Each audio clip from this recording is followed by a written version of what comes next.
You know, I got to start off with a smile. That's what I do every single day that I come on here to educate. Okay. I just rhymed. I got bars a little bit. Listen, it's Real Estate Tuesday, people. Let's get it going. Let's get it popping. Hopefully, you've had a great start of your day. Like I tell my students, it's a great day to have a great day. Every single day you put your feet on the ground is a great day. So I'm not going to be before you long as I have a meeting. So I wanted to come on here to talk about how debt payoff can get you to your dreams of home ownership. So let's talk about it. If you don't know who I am, my name is Toria Howard. I am a middle school educator here I'm in Dearborn, but in the Detroit area. And I am a real estate professional and financial literacy educator. So I'm here to, I educate children and also educate adults. So, I wear many hats, but my whole purpose is to educate. So that's what I do. And my passion is real estate. I love real estate.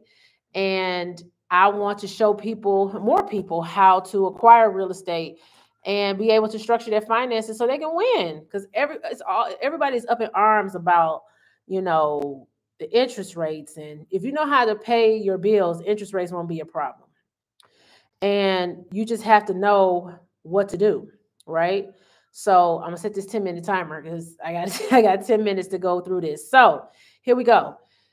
Like I said, drop a 1 in the comments if you're watching this live. Drop a 2 if you're new to my live, and drop a 3 if you're watching the replay. And I really appreciate it. Like, comment, and share. Let me get some energy. Let me know that you're here with me.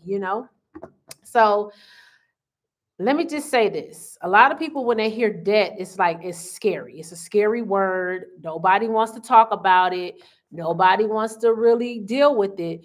But there is credit card debt is in the trillions right now. And it's crazy. But it's ways that you can do it with the money that you already have. You just have to learn how to make your money work for you, right?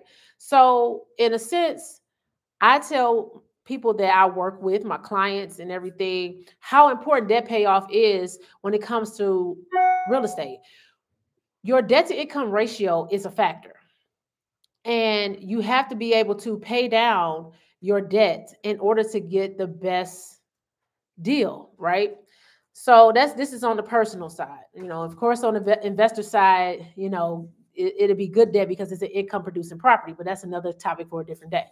So when you're on the personal side and you buy your personal residence, you want your debt as low as possible so that you can qualify for more, but you don't have to take more. You just want to be able to get the better deal. So that is coupling with paying down your debt. So debt reduction for financial stability. That's what you're looking for. You want financial stability. It's not about financial freedom and all that. You want financial stability. You want your foundation to be solid.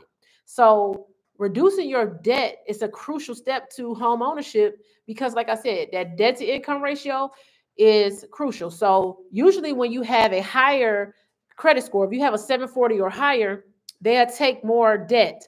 And if you have good debt, so you have good debt is when you have debt that's attached to income. If it's producing income and it's still, you have a loan on it, then that's considered good debt. So you can have higher debts. But if you have a lot of, things that you're just paying on and it's not paying you back, that is called bad debt a lot of times, especially if you're, over your head or under the water or however you want to put it. So you need to eliminate those debts. Now, student loan debts, a lot of loan officers and mortgage brokers are not really looking at the student loan debts because people are starting to pay them back, but there's ways you can get around that. I'm not going to discuss it on here, but if you become a client, I can show you and tell you what a mortgage broker told me that you can do to make the student loans not really matter. You just got to do a little something, with your loan servicer for the moment. And then once you get the house, you go back to it.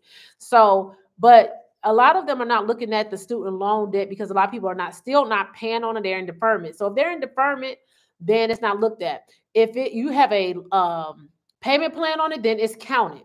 Okay. So make sure that you understand the difference. If you're in deferment, it's good to go ahead and work on getting that house-wise in deferment, because that debt is not going to count.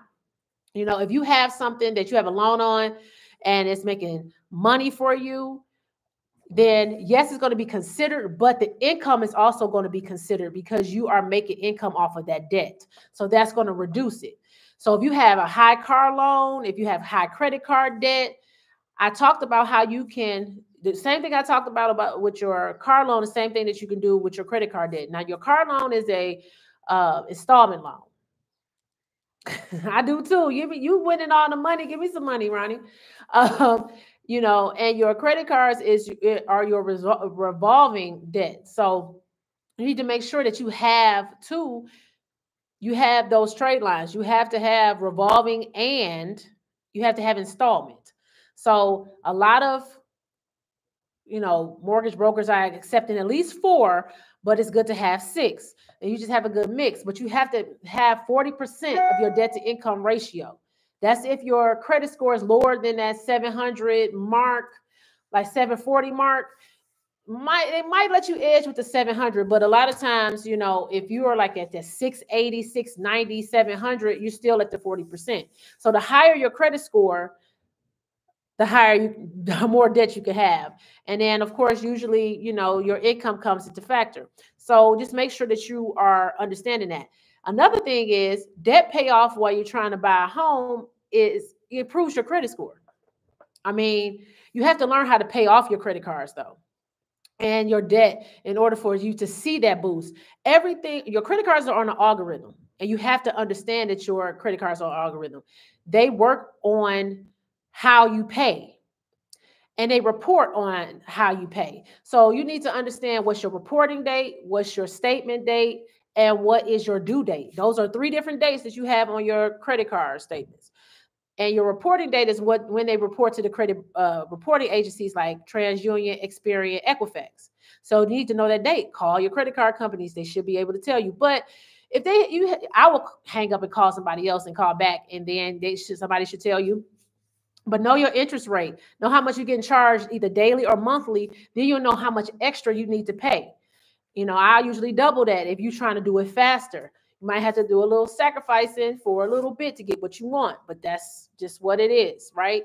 And your statement date, usually you'll be able to figure out what your reporting date is based on your statement date, because it's usually 2 to 3 days after your statement date. So your statement date is say like March 1st to April 1st.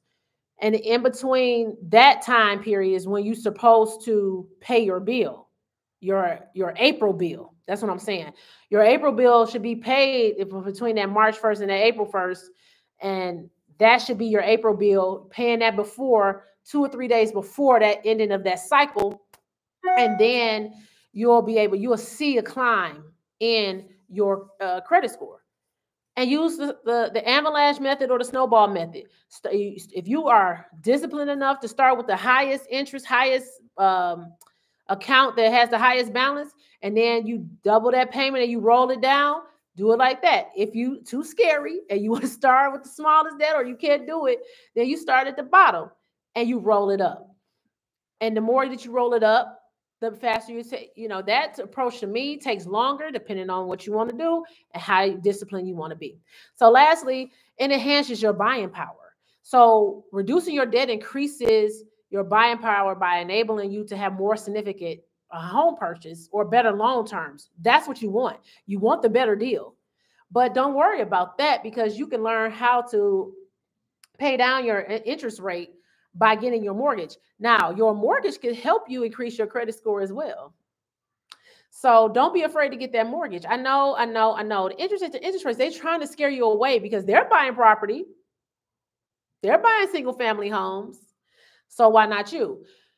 And you can use that single family home as leverage, but you have to enhance your buying power by paying off your debt. So you illustrate by lowering your existing debt can improve your debt to income ratio, like I was saying before, making it easier for you to qualify for the loan. The lower your debt, the better it looks. You're not looking like a risky borrower. You're not looking like a spender. You're not looking like you're all over the place. So that's what you're looking for. So all in all, to understand what I'm saying, to Debt payoff can enhance your dream of home ownership. It gives you financial stability, it improves your credit score, and it enhances your buying power. Those are the most three important things that you want to do when you're talking about buying your home. So if you're ready to turn your home ownership dreams into a reality, don't let debt hold you back, though. That's the thing, because it's not going to hold you back if you let it hold you back. So reach out to me today and we can kickstart this. Let's kickstart this today towards your debt freedom, your home ownership dreams. DM me to know how to get started, because I want to help you be able to become a homeowner. And I can help you all across the United States. So just understand, and I have realtors in my phone all across the United States. I network with realtors all the time. I have people from the West Coast to, the Southwest, to the South, to the East, to the Midwest. I even have somebody in Colorado. I don't know nobody in Wyoming and Montana, but listen, if you need it, I will find it. Understand that. So I bid you adieu. I hope this was great for you. Let me know in the comments.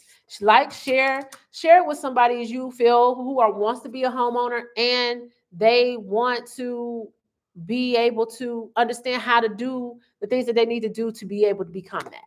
So home ownership is not everybody's dream, but if it's your dream, reach out to me and I will definitely point you in the right direction and get you a plan that will definitely lead you to home ownership. We get to the closing table. We closing. My time is up. So I bid you adieu, and I'll see you in these social media streets. Have a blessed day.